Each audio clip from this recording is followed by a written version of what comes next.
Hello class 6, a very warm welcome to our YouTube channel. And class 6, we are doing our chapter number 3 from our history book in the earliest cities. And today we'll cover very important cities of Harappan civilization. And till now we have covered 4 parts of this chapter, and this is the last part where we'll cover the Dholavira and the Lothal.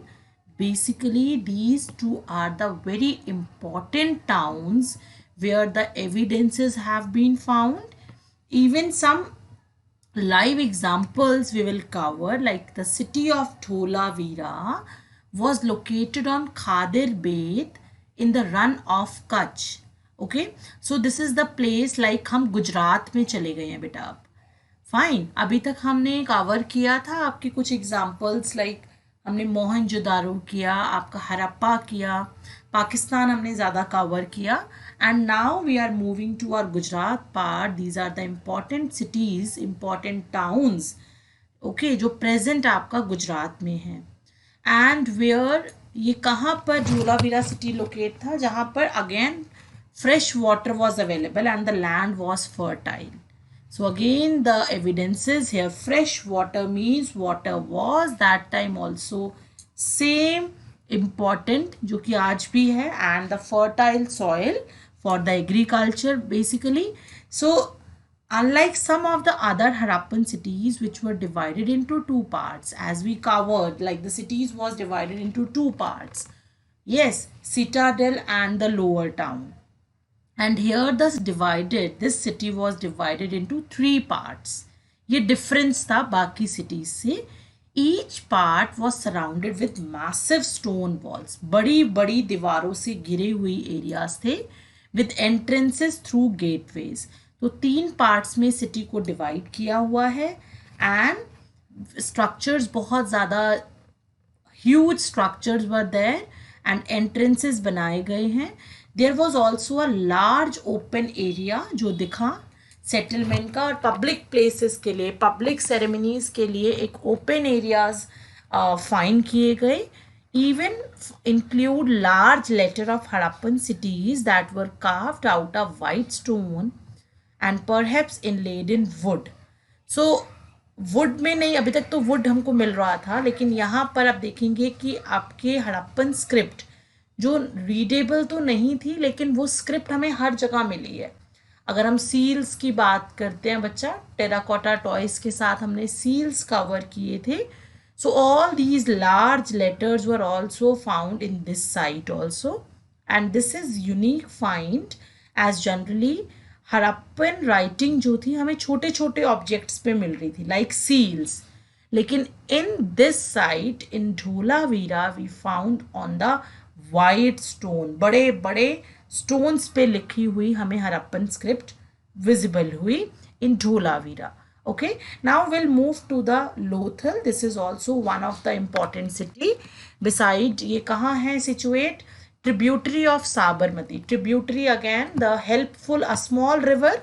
सो फिर से water के पास है in Gujarat, close to the gulf of Khambhat. One more gulf of Khambhat हमें visible हुआ. So it was situated near areas where raw material such as semi-precious stones were easily available. So ये site basically वहाँ पर situate है जहाँ पर easily raw material मिल पा रहा था. And this was an important center for making objects out of stone. तो बहुत ज़्यादा यहाँ production का काम हो रहा है. शेल से अलग अलग ऑब्जेक्ट्स बनाए जा रहे हैं. इवन आपके लोथल में बहुत सारे स्टोर हाउसेस भी मिले. Again one more evidence, it means store houses है तो यहाँ पर बहुत सारे गुड्स को स्टोर किया जाता होगा. Seals were also found.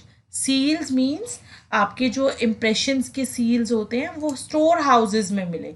क्यों स्टोर हाउसेस में मिले? डेफिनेटली गुड्स को पैक करके उनके ऊपर सील्स हो सकता है लगाई जाती होगी. सो ये सब चीज़ें हमें, ये सब एविडेंसेस हमें ये दो इम्पॉर्टेंट साइट्स पे मिले. And one more important thing, you can see this is the picture of Lothal, and one term is given, that is dockyard. Dockyard means this huge tank may have been a dockyard. Dockyard means where boats and ships came in from the sea and through the river channel. Goods were probably loaded and unloaded here. So this is the place. This is the place of dockyard. यहाँ पर ships रुकेंगी and आपको goods को load और unload करेंगी. Load और unload वहीं होगा बच्चा जहां आसपास गुड्स अवेलेबल है. So definitely these places were very important for the trading purpose. So this is all about that we have covered, and we also found the buildings also.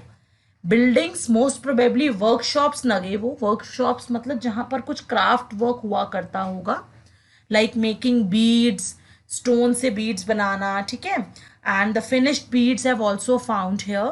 तो बहुत सारे beads के pieces, workshops were also found, big buildings were found.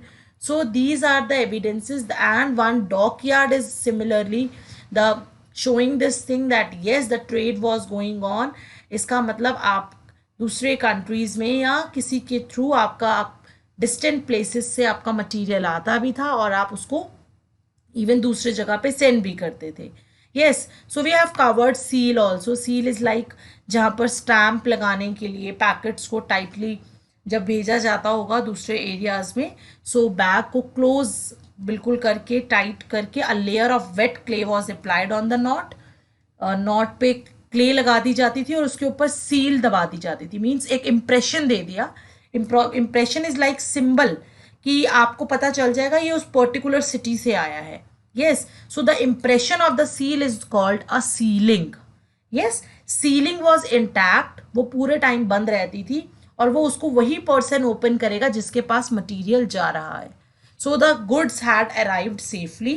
ये एक proof भी हो जाएगा कि उसको किसी रास्ते में ओपन नहीं किया गया है. So very well maintained and planned cities was there, जो कि इतना सोच समझ के इतने पुराने टाइम में काम किया. But the point is now again that पूरा सब कुछ हमने स्टडी किया. This was like a full fledged आपका जो सिटीज़ थे जहाँ पर all the facilities were there, people were flourished and they were craft person also. But here the mystery of the end means ये कहाँ गया इतना बड़ा civilization, nobody knows. Around 3900 years ago we find the beginning of major change. People stopped living in many of the cities. लोगों ने जाना रहना बंद कर दिया. राइटिंग सील्स ये सब कम यूज़ होने लगे. रॉ मटेरियल्स बहुत दूर से मंगाए जाने लगे. मोहनजोदारो के स्ट्रीट्स में गार्बेज के पाइल्ड अप हो गए, जबकि हमने देखा कि कितना वेल मेंटेन था. ड्रेनेज सिस्टम पूरा टूट गया. ऐसा क्या हुआ था ऐसा बच्चा? सो स्कॉलर्स ने थोड़ा सजेस्ट किया मे बी जिस रिवर्स के आसपास वो लोग सेटल्ड हुए थे, द रिवर्स में be dried up. Other also suggested may be there was deforestation and this could happen some कुछ कैलामिटी आ गया होगा, कोई फ्लड आ गया होगा, ठीक है, या फिर एनिमल्स के लिए ग्रेजिंग लैंड अवेलेबल नहीं होगा. तो सब ने आइडियाज़ लगाए. But none of these reasons can explain the end of all the cities. All these cities were ruined. I don't know, even the scholars don't know, even nobody know this thing कि ये actual में सारे cities कहाँ गए. but ये एक time पर पूरे cities जो बहुत flourish थे ये ख़त्म हो गए. and many ideas were there कि flood है, natural calamity है, deforestation है, rivers का dried up होना है. so flooding or a river drying up would had an effect in the some areas, only some areas. लेकिन सारे एरियाज का ख़त्म होना ये एक बहुत बड़ा मिस्ट्री है आज भी कि nobody knows. So the mystery of the end कि सारे सिटीज़ के बारे में हमने स्टडी किया class 6. And after all these things we don't know कि वो सिटीज़ कहाँ पर पूरी तरीके से ख़त्म हो गए. Yes, so we will meet now for with your next chapter of your history, civics और geography book. Till now good bye. Thank you.